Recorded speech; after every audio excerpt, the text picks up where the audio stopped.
And hello again, everybody. I'm Rick Sanchez. Tonight, it seems the entire world is on edge as the United States has essentially taken out an Iranian official. As we all collectively hold our breaths, it seems the question to be asked is now, what is next?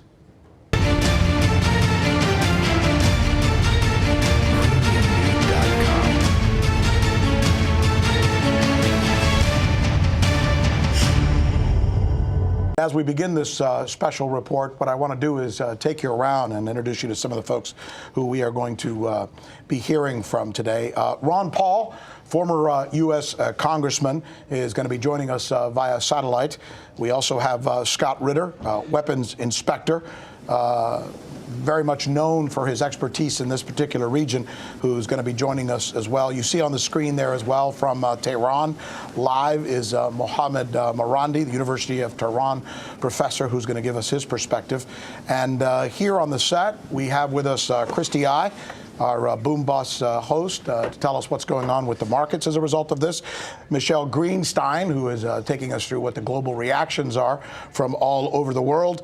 And then Max Blumenthal, the editor of The Gray Zone, is joining us here as well, and Jim Jatras, who is a former State Department official. All right, let's get started with Mohammed Marandi. He's at the University of Tehran. He has been following this story very carefully, as all of his countrymen are. Professor Marandi, thank you, sir, for taking time to join us. Let's start with this. What I think is maybe the most important question to ask you, since it's what we have been hearing here. The U.S. position from the left, from the right, from the media, is that Qasem Soleimani was a terrorist, responsible for the deaths of hundreds and hundreds of Americans. How would you describe him?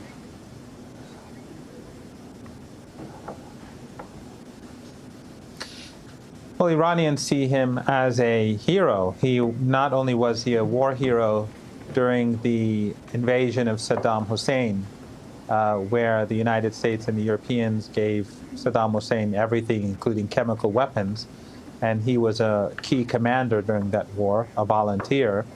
But also, after the United States began supporting extremist groups with the Saudis and Qatar and Turkey in Syria, and after tens of thousands of foreign fighters were brought into the country, in 2013, he began to get involved to prevent the capital, Damascus, from falling into the hands of ISIS and other such groups like Al-Qaeda.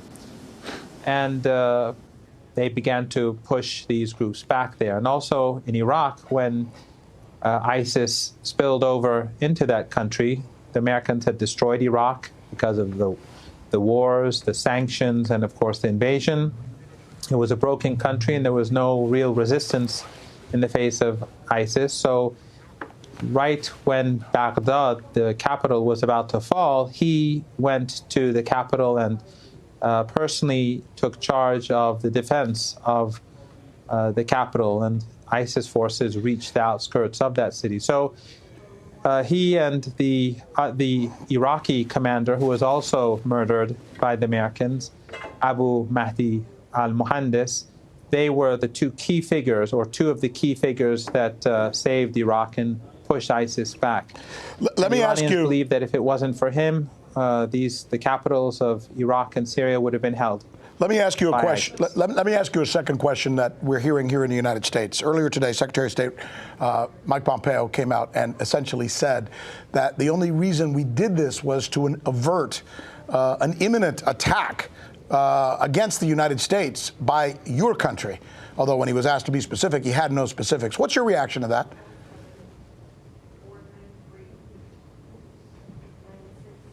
Well, first of all, the United States government behaves with arrogance. They are judge, jury, and prosecutor on the one hand.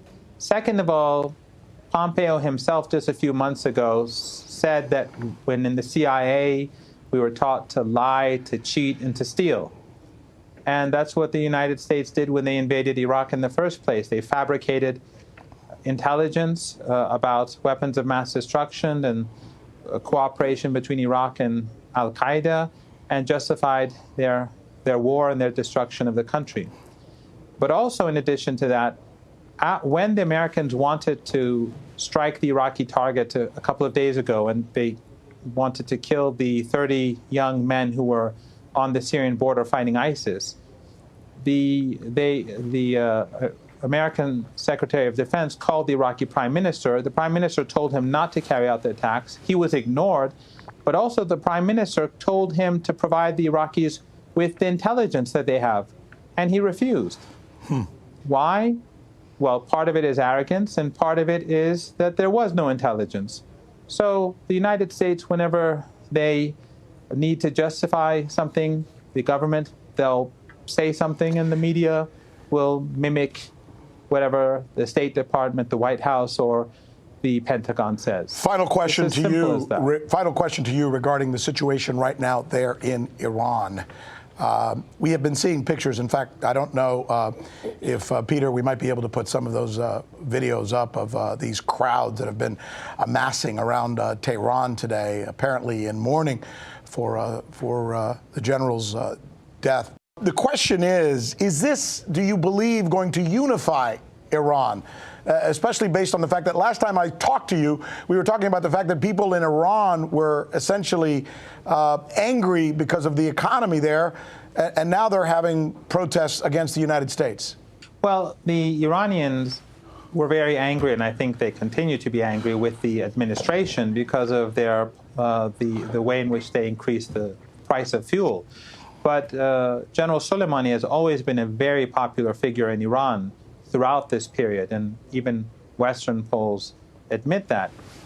But it has united the country, and there are crowds and gatherings across the country, and I think the funeral the day after tomorrow will be enormous. But also, tomorrow there will be a funeral in Iraq, and he will be his body will be taken to a couple of the cities in the south of Iraq. And it's predicted that there will be huge crowds in Iraq, both for him and for Abdul Mahdi al-Muhandis, the Iraqi commander that the Americans assassinated. And in fact, the Americans carried out an act of war on both Iraq and Iran.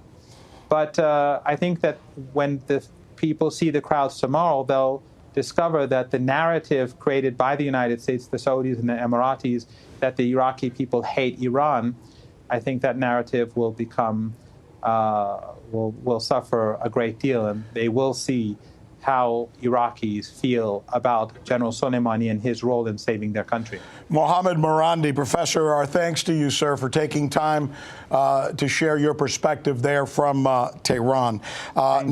Thank you, sir. We're going to be joined now by our panel. This whole notion that suddenly what the United States has done may actually be a unifying factor for the people of Iran is one that we probably should take a good look at. Scott Ritter, I'm going to bring you in for this.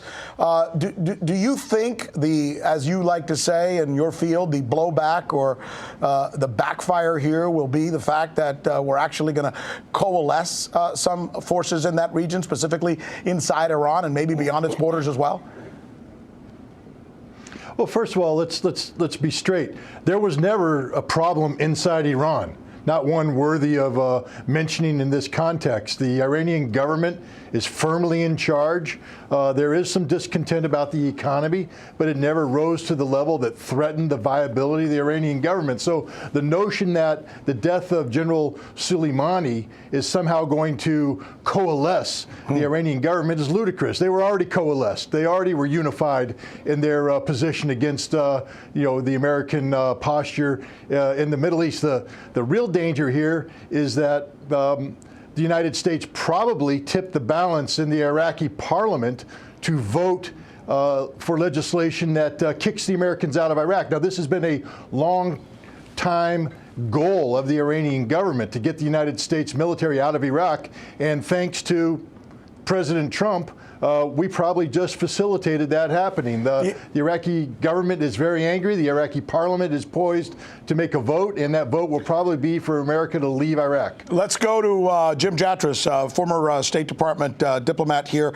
That's an interesting point that he makes. You want to follow up on that? Yeah, the first question, I think Scott is exactly right, and the next question occurs to me is when they do vote for us to leave Iraq, will we actually leave? or will we insist on staying in basically it would be a resumed occupation role without even the fig leaf of having the permission of the host government to have our forces there. I was listening to, on some of the other, standard networks where congressmen were being asked about this, and they were giving a kind of, that sort of remains to be seen, whether we would actually leave if they vote us out. Let's talk about what this actually was. Few people are actually using the word, but I think some are. An assassination, a hit. Is this our new foreign policy? Max Blumenthal? This reminds me distinctly of Israel's mode of operation, particularly in the Gaza Strip. It reminds me of what they've done since the Second Intifada, when they dropped a 2,000-pound bomb on a civilian apartment block to kill Salah Shahada, then the commander of the Al-Qassam brigades, the armed wing of Hamas. But they're not dealing with a local militant group like Al-Qassam or Palestinian Islamic Jihad. They're dealing with a regional power, and Iran is going to do something to demonstrate just that back to the U.S. I don't think that Donald Trump realizes what he's just done. Michelle Greenstein, you've been working on the reaction that we're seeing from all over the world. What is the reaction from some of the big countries, Russia, China, different countries all over the world, Middle East? The international reaction is pretty much what you'd expect. We have Iranian Foreign Minister Javad Zarif calling this an act of international terrorism and also an extremely dangerous and foolish escalation. We also have the Supreme Leader of Iran, Ali Khamenei, warning that this is going to result in severe revenge from the Iranian side. Now, let's talk about the Iraqi reaction, because after all this happened on Iraqi soil, we have the Prime Minister Adel Abdul Mahdi saying that this might spark a devastating war, which I would say is pretty significant because, of course, we're talking about a post-2003 Iraqi administration. Now, in terms of the broader global community, we have both the Chinese and Russian foreign ministries warning not to increase tensions, saying that all parties should exercise restraint. But let's also talk about the Israeli reaction, because we also had Prime Minister Benjamin Netanyahu, who actually spoke with U.S. Secretary of State Mike Pompeo just hours before the assassination, praised the strike and claiming that it was an act of self-defense. Take a listen. Just as Israel has the right of self-defense, the United States has exactly the same right. Qasem Soleimani is responsible for the death of American citizens and many other innocent people. He was planning more such attacks. President Trump deserves all the credit for acting swiftly, forcefully, decisively. So you have Israel kind of towing the Washington line, which is that this is an act of self-defense. But then you had the Or United... is it vice versa? Right. I mean, that's the big question, isn't it? But then you also have the United Nations Special Rapporteur on extrajudicial killings calling that claim into question. Take a listen. Okay. Under international law, self-defense to be lawful will need to be invoked in situations where there is an imminent attack against the interest or the territory, in this case of the United States. At this point in time, the United States has not thus far provided any information suggesting that there was an imminent attack. Now, there's just one more reaction, if you want to call it, that I want to take a look at, and that's of the major U.S. weapons contractors. We had companies like Raytheon, Lockheed Martin, Northrop Grumman, all seeing their stock, interestingly enough, take a rise after this assassination. That's interesting. In fact, let's do this. Let's bring in Christy I. She's our financial expert here at RT America, and we use her a lot on the Rick Sanchez show. You always have to ask yourself in these situations, right? Who stands to gain? Who stands to gain? Exactly, and I'm so happy you brought that up, because let's take a look at this heat map that we have here showing what the state of the current U.S. equities market looks like in the past 24 hours. So if you look at it, global equities dropped around the world, and you see this is like a sea of red with most of the majors such as tech and healthcare all falling. But the big points of standout green are obviously in oil, energy, and utilities, consumer staples, which is a very safe stock, and that light green up on the upper right-hand corner, which is all defense stock. Defense, Northrop Grumman, Raytheon, all the defense contractors as well as manufacturers who are benefiting from this. That's amazing. It's almost like you can almost predict the pattern immediately after you saw this, right? Exactly. And this shows that there's a tremendous risk-off movement in the market, because remember, this is only the second trading day of 2020. So most of the portfolio managers, they positioned yesterday in preparing for this enormous trading rally that they've been all running into, only to have the entire global equities market fall out from under them. So now you see a massive repositioning, and they're all moving into safety assets and currencies such as the Swiss franc, the Japanese yen, the Hong Kong dollar, as well as cryptocurrencies, which are all up over 5 and 10% today. Scott Ritter, Max Blumenthal, you guys write and think about this all the time. What are you thinking when you see suddenly people are becoming multimillionaires overnight as a result of this? Max, why don't you get started, then we'll go to Scott. I actually don't see a lot of strategic advantage here from a national security perspective. What we're looking at here is an extreme wing of the national security state, which has aligned itself tightly with the axis of extremism represented by Israel, particularly its Likud party and Netanyahu, the UAE, and Saudi Arabia. And this axis is extremely upset that Qasem Soleimani managed to mobilize the Hashd al-Shabi, the popular mobilization units, and destroy ISIS, which was, in many ways, a proxy force that supported their interests of destabilizing the Middle East using Wahhabi, Salafi, jihadi proxies. And so this is in many ways revenge, but it's also imperial hubris, because Soleimani not only is one of the most popular figures in Iran, people are in the streets crying because he's been killed. This is seen as an attack on all Shia people in the Middle East. And the U.S. doesn't know. I don't think they understand what they have just triggered. Scott Ritter, I want to bring you in on this conversation. What are you thinking about this hit? How would you describe it to the American people so they can better understand it? An absolute unmitigated disaster of a scale of which they are unable to comprehend at this point in time, because right now we don't see a cost. I mean, we're used to this. We're used to seeing American forces deployed to the Middle East. We're used to seeing American drones take out high-value targets. But what we've never done is felt the price, is paid the consequences. And you know, the other thing is we have everybody standing by for an immediate attack. That isn't going to happen. The Iranians are far smarter than this. The last thing they want is a toe-to-toe fight. This is going to be a long, drawn-out strategic defeat of the United States in the Middle East, beginning in Iraq, going into Syria, and we're going to see a retrograde of American power and influence in the region like we haven't ever seen before. It's a defeat of enormous proportions, and there will be economic consequences, geopolitical consequences, and this is probably the least thought out military action undertaken by an American president in modern history. Could this thing lead to war, and if it does, do we win? Jim Jatras. In terms of inflicting a lot of damage on the Iranians, yes, of course we could win in that sense. Will we achieve any strategic objectives? I don't think so, and I don't think we understand. I mean a war. I mean a mano a mano. Our troops, their troops. Can we win that war? We can win in the sense we can inflict a lot of damage on the Iranians. Can we achieve anything where we actually have some objective that we've met? I don't think so. Scott, do you quickly, Scott, before I go, because we have a special guest standing by, what would your answer to that question be if somebody asked you, could we win a war against Iran? Look, the new Marine Corps Commandant answered that question when he put out his mission statement. He said, we can no longer count on maritime amphibious forces being able to close with an enemy shore and debarking troops, because they have standoff weapons that will sink our ships before they get close. The Iranians have those standoff weapons. This will, if we go to war, yeah, we'll inflict damage, but guess what? They will too.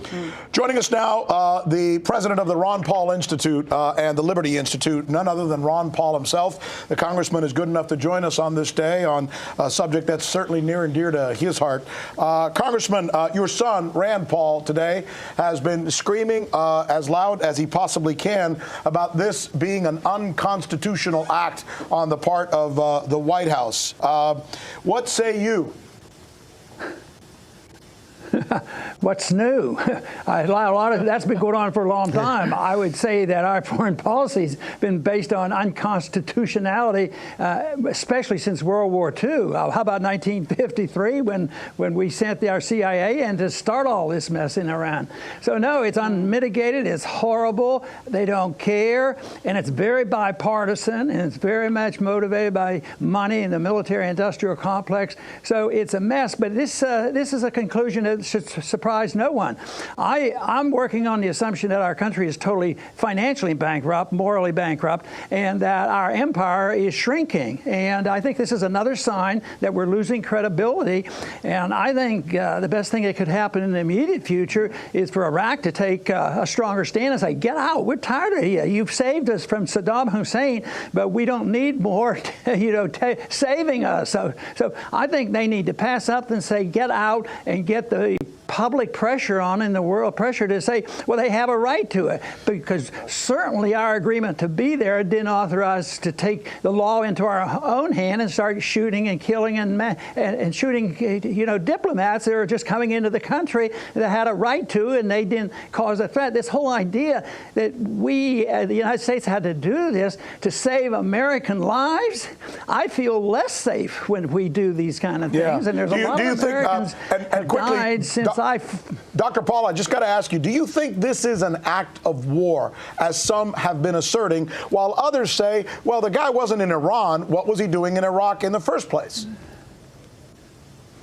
Well, I guess you have to worry about semantics about war. Yeah, it's a war. You can have a cyber war. You can have all kinds of wars. But we've been warring with Iran for a long, long time. But is it World War II with the tanks rolling in? No, I don't think so. But there's going to be a lot of people suffering. I've been arguing that sanctions are an act of war. And has Iran suffered from sanctions? Yes. But it built up a backbone for them. It didn't undermine their government. So sanctions are an act of war, and we participated in it all the time. And I think that's where it starts. It's interventionism is immoral and unconstitutional, and it is a war of sorts. But I don't see it as a war like World War II. Dr. Ron Paul, as usual, thanks, sir, for taking time to share your perspective on this with us today. Let's do this. I want to go around the panel real quick and ask you a question. How many people here, raise your hand, if you believe that the United States was about to be attacked, and because of that imminent attack, we had to take this guy out? Because that's what our government is saying. Raise your hand. Nobody. Scott, you don't believe that either, I imagine, right? Not at all. Second question. How many people here believe that this guy was a dangerous terrorist? That he was a dangerous terrorist? Raise your hand. A dangerous terrorist, because that's the other thing that we're being told. No? Scott, was he a dangerous terrorist? No, he was an effective combatant. So the question then is, as all of us watch the media today, I've been watching Fox News and MSNBC and CNN and, reading some of the New York Times.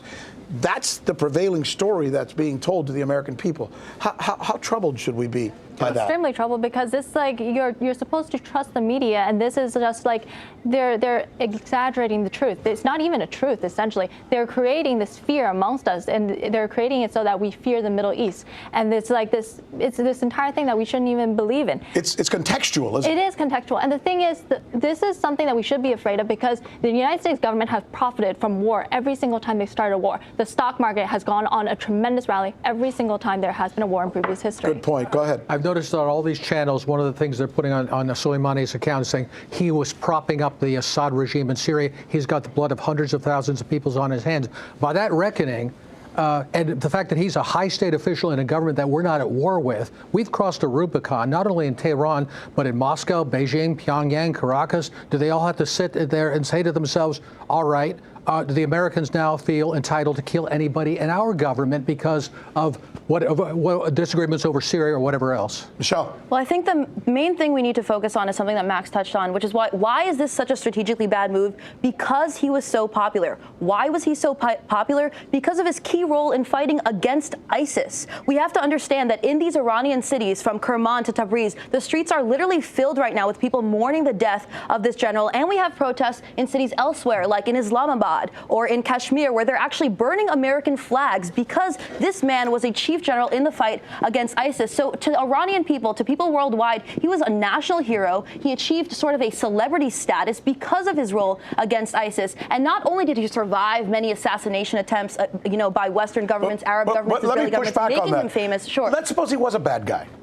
Let's suppose he was. There are bad guys all over the world, by the way. There's a lot of people who are bad guys. Yeah. Even if he was a bad guy, as we say other people are in places like Venezuela and Uruguay and wherever, That right? guy only depends on which side you're on. Well, that's what I'm saying. Yeah. Does that give us the right to assassinate him? Let's consider that Qasem Soleimani and Abu Mahdi al-Muhandis worked hand in glove with the United States, first against the Taliban, a mutual enemy, and then against ISIS, losing something like 30,000 men, common Shia people who went and followed the fatwa of Ayatollah Sistani to fight and defeat this this existential threat to their existence in Mosul. They worked with the United States. This is a person who commanded people who in many ways have protected the national security of the United States against ISIS, and the U.S. continues to support ISIS alongside its Israeli and Gulf allies. A perfect example of that is, where was Abu Bakr al-Baghdadi, the founder of ISIS, killed? In Idlib, which Donald Trump is protecting from Syria and Russia right now. Here's a question a lot of people are wondering about, too.